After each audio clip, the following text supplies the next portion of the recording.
What's up, you guys? This is Moral of the Story, and for today's story, we are going over the aftermath of the Charlie Kirk shooting. And just what everybody's been talking about online, it's been a lot. There's a lot of crazy conspiracies, a lot of things, events that have happened after this that people think have correlated to the Charlie Kirk shooting. I want to go over what Donald Trump has been saying about Charlie Kirk.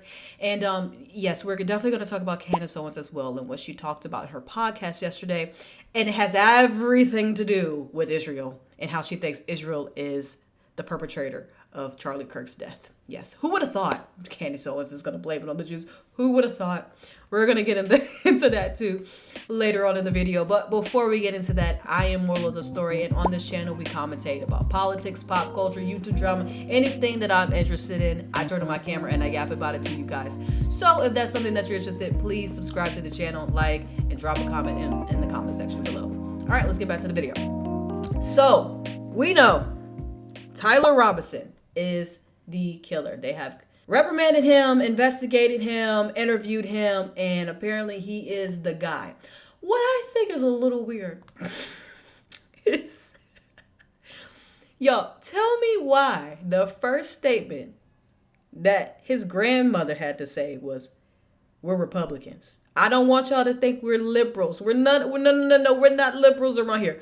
We're Republicans." She really wanted us to know that. That was the one thing he wanted us to know, ma'am, is that the entire family are Donald Trump supporters.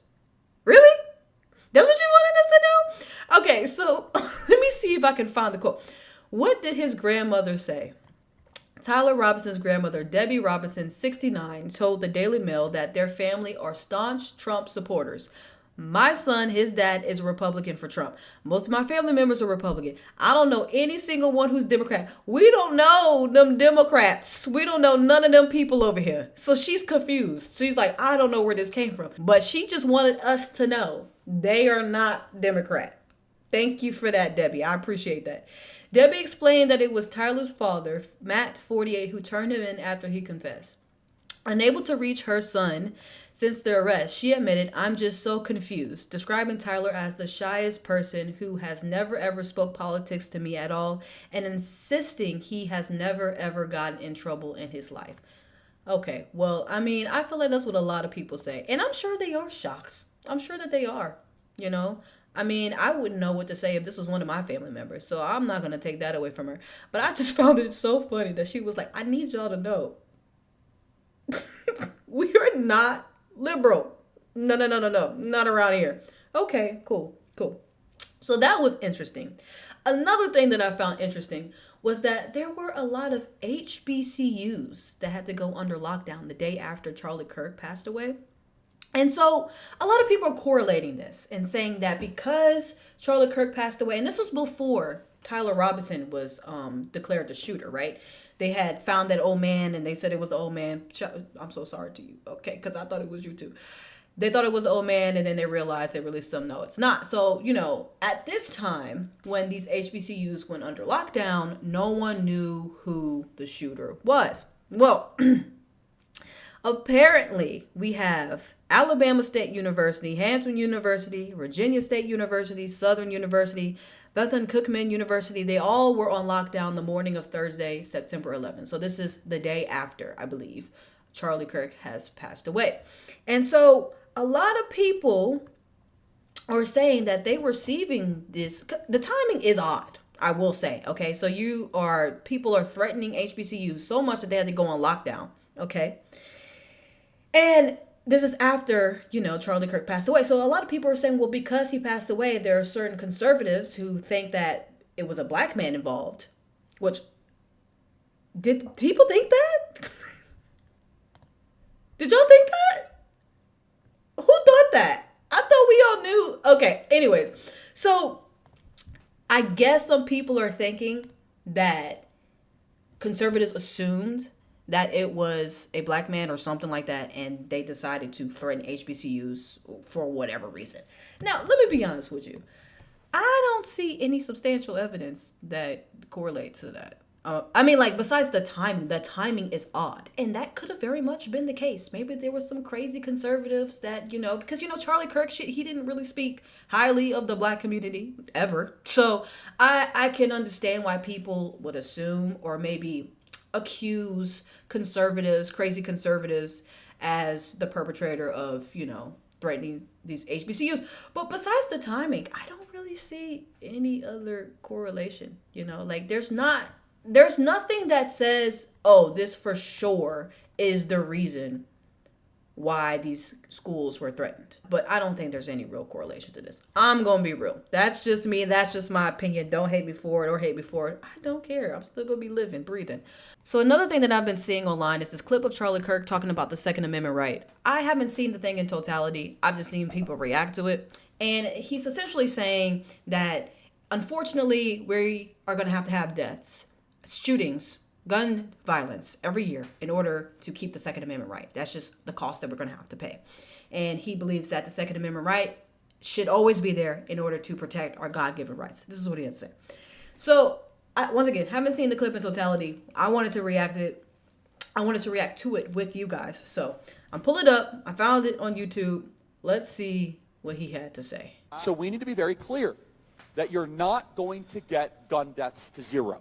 It will not happen. Right. You can significantly reduce them through having more fathers in the home, yes, by having more armed guards in front of schools. Yes. Okay. We should have an honest and clear reductionist view of gun violence, but we should not have a utopian one. You will never live in a society when you have an armed citizenry and you won't have a single gun death. That is nonsense. It's drivel. Okay. But I think it's worth it. I think it's worth to have a cost of, unfortunately, some gun deaths every single year so that we can have the Second Amendment to protect our other God-given rights. That is a... Okay, I see what people are saying. Okay, so yeah, people are like, okay, this person has said this, and then he had died from gun violence, so that's very ironic and unfortunate. And I mean, yeah, like, I don't think the clip aged well. Do I think he was entirely wrong about what he said? No, not necessarily. But I mean, I don't think that him saying this and then dying from gun violence is obviously people are going to use that clip and circulate it on the internet because they don't like him. And I mean, understandably so, because that just didn't age well. So of course people are going to use that. I don't know. I mean, I don't think he's necessarily entirely wrong. If you want to have the Second Amendment right, you're going to have gun deaths every year. That's going to happen. Also, if you take away everybody's weapons, you're still going to have gun violence because criminals are criminals. So that's how I look at it. I mean, you're going to have gun violence.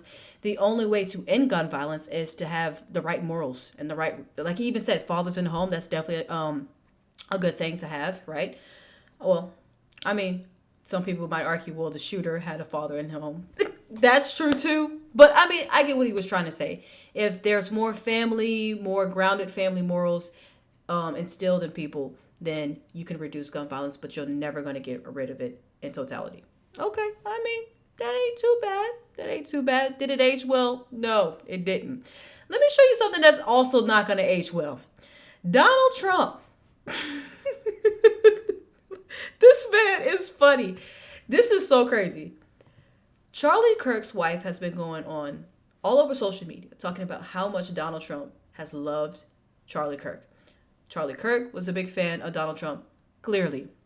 Donald Trump even put up that fake AI video about him giving his condolences to the Charlie Kirk family, Charlie Kirk, and, just giving his statement about what happened.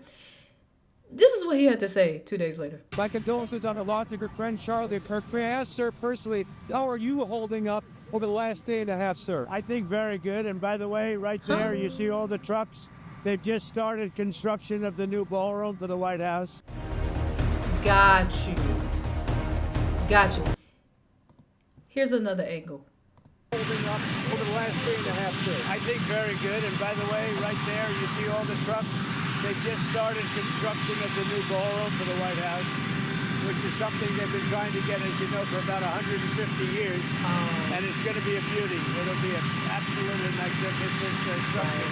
And I just see all the trucks. We just started, so it'll get done very nicely, and it'll be one of the best anywhere in the world, actually. Right. Okay. So that happened, and I'll let you come to your own conclusions about how you feel about that. So that happened. Now, Candace Owens. as much as I love Candace, I don't even know what to say about this because, of course, we're going to go here, though. So I'm not even surprised. Of course, we were going to go here. I'm genuinely not surprised. But I think, no. I'm going to let her speak. So let me break it down before we even start reacting to any clips. So Bibi Netanyahu goes on the news and he talks about Charlie Kirk. Even during the whole, situation where we figured out Charlie Kirk was shot, was he still alive? Is he in critical condition? Whatever it was, he was live tweeting the entire thing, Bibi Netanyahu, okay? And so he goes on live television. He talks about Charlie Kirk, how much he loved Charlie Kirk, how much Charlie Kirk loved Israel, how much, even so that Charlie Kirk sent him a letter talking about how much he loved Israel, how Bibi Netanyahu invited Charlie Kirk to go out to Israel, right? To have a trip out there that unfortunately is not going to be able to happen now. And so Candace Owens just feels the need to pry at this. She says something about this isn't right. Okay. He's not being truthful about the letter. He has the letter in his hand. Why doesn't he just show us the entirety of the letter? Like he needs to do that. And then he also talks about this phone call that him and Charlie Kirk had back in May. And she thinks that he's taking the phone call out of context because also about a month ago, Charlie Kirk was talking about how he was, I guess he was having second guesses about how he could speak about Israel and feeling like it was contradicting his morals and all this, that, the third. And you know what? Obviously, Candace Owens would be able to say it better than me. So I'll let her speak. What I want. I think that the thing that we need here, sunlight is the best disinfectant. Now, does all of this mean that Bibi Netanyahu and that this somehow proves that Israel was involved in the assassination of Charlie Kirk? No, we have no evidence of that. We can't say that because there is no evidence of that. But I don't like little lies. That's what I will say. Something that I always say in my household is when there is one lie, there's 20. There's no reason to lie. Bibi could have gone on Fox News and he could have told the truth. He could have said truthfully that Charlie Kirk has always loved Israel. He has always loved Israel as the Holy Land. He's been here many times. And throughout his career, he has been a faithful supporter of Israel. That's not what he said. Okay. He talks about the phone call and didn't give it the proper context. He held up the letter and didn't give it the proper context. And lies by severe omission, I'd like to be very clear, are lies. Lies by severe omission are lies. You're not going to gaslight us and tell us to shut up or call us anti-Semitic for pointing out the fact that Charlie was having a change of heart about the tactics that Israel was using in America and that he felt when he had left that meeting that he had effectively been blackmailed. Again, So we'll talk about the meeting in a second because there's these two other characters that are going to come into play in a minute about this meeting that apparently they had with Charlie Kirk because Charlie Kirk was coming out and he was kind of speaking out how he felt weird about what's been going on with Israel and how he felt like he couldn't really speak his mind. Among other things, that you had Dave Smith there. Dave Smith is allowed to criticize Israel. You had both sides. The Israeli side was overrepresented. No, you're not allowed to. It's even worse than that. Again, I just want to repeat for the 5th time. I love Israel. I want Israel to win. But my moral character is now being put into question, Megan. Not my decisions. Not like, hey, are you doing this? Is it smart or is it dumb? But no, I am a bad person if I do this. And I could go, you saw it, Megan. It was trending on Twitter, thousands of tweets and text messages. And if I were to be charitable and generous, I will say the people that are attacking me are in a hyper-paranoid state because they're at war, and war tends to make things black and white, and you're a hammer looking for a nail. So I'm trying to be charitable, Megan. Literally, I'm trying to cut as much slack as I can, right? Like, okay, what would it be like if all of a sudden I'm starting to see a pattern of behavior similar to what my grandparents saw in 1930s Germany online? How would I behave? So that's like my charitable kind of overcompensation spirit. At the same time, I'm like, but it's not defensible to be dumb, right? No, it's not defensible to be dumb. And he was under an increasing amount of pressure, not just people telling him, oh, well, I'm upset with who you're inviting, but flat out telling him that he was not allowed to invite certain people to his events. They were threatening to pull out money. Charlie was getting a lot of really nasty text messages, and many of them pertaining to Tucker Carlson and Candace Owens. But Tucker Carlson was really the focus when it came to America Fest. How could Charlie allow these debates about Israel to take place? How could he allow Dave Smith, who, by the way, is Jewish, how could how could Charlie allow this other position to meet the stage? Because obviously when people start to hear the debates, what Dave Smith is saying sounds so rational, but it was up to Charlie to not allow those things to happen. So there was a whole meeting to kind of calm him down and kind of keep him quiet about that, according to Candace. Well, before we get into that, though, I want to kind of go over what Bibi Netanyahu said in response to the newscast, or the news host, asking him about the rumors of Israel being behind Charlie Kirk shooting. I want you to address one thing, and it's just the absurdity of it. Some of the internet rumors that somehow Israel is behind the Charlie Kirk murder, and I don't believe it for 1 second, but I want you to make a statement. It's so absurd. That's insane. That's insane. Israel also changes the orbit of the moon. Israel pushes the sun. I mean, the whole thing it's not only insane, I think it's so absurd, so stupid, and so ridiculous. You can't believe that people are saying that. They just found the perpetrator. They'll get to the bottom of this. But they go, they have no limits. When you hate Jews, when you hate the Jewish state, you're willing to say anything and promote all these absurd rumors. And by the way, they're willing to kill us all the time. I mean, that's what they're doing. And over the centuries, when Jews, especially in the Middle Ages, the horrific Middle Ages, the worst things were said about Jews you couldn't possibly believe. We were poisoning the wells. We were drinking the blood of Christian children. You name it. I mean, these things, that continued actually up to the Holocaust. The Nazis said the same thing. We're carrying vermin, we're spreading disease. And people believed it. And every time they believed it, this was a prelude to a greater and greater massacre, culminating with the worst massacre of them all, the Holocaust. So Bibi Netanyahu responds and saying they've always been saying crazy things about the Jews. Okay. This is what Candace had to say in response to that. Well, he's mentioned the Holocaust. Guess we can't prod the narrative any further, guys. Holocaust. So everybody's just stopped talking about anything. Hey, he's the victim. It's absurd. It's just absurd. The Holocaust happened. You heard him. We're sick of this shit. So that's how she responded. Now, later on in the podcast, she talks about these two other characters called, what are their names again? Because I forgot. Bill Ackman and Seth Dillon. Now, she's going on this whole rant about this, and I just decided to ask ChatGPT to break it down so we can go over it. So essentially, Candace Owens alleges that there was a meeting in the Hamptons involving Charlie Kirk, Bill Ackman, and Seth Dillon, CEO of the Babylon Bee. So these are two other Jewish figures that are over the Babylon Bee, weeks before Kirk's death.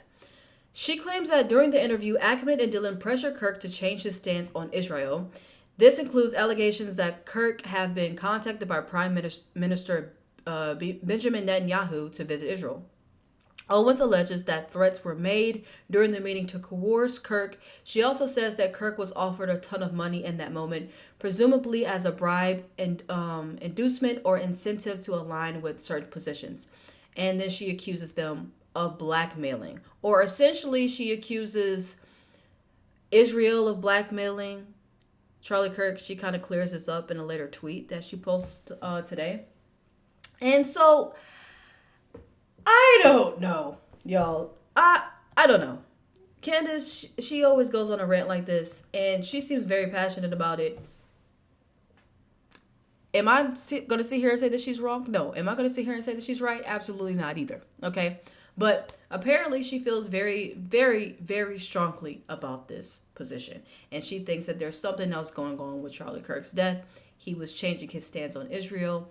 And even though he loved Israel, because even Charlie Kirk himself has said that he loved Israel. Even though he loved Israel, he was still starting to, I guess, see some cracks in the stories, and how he was kind of changing his position a little bit, and they didn't want that to happen. So they tried to get him to, stop talking about it, essentially. Now, they obviously have declined this and said that this isn't true. But Candace Owens, we're going to see for the rest of the week. She's live right now, I think. For the rest of the week, she's going to be talking about this. So I promise you, I will probably give an update about her story and whatever she's talking about. I just don't know what to say. Okay, I love Candace, but I just don't know what to say right now. I don't know.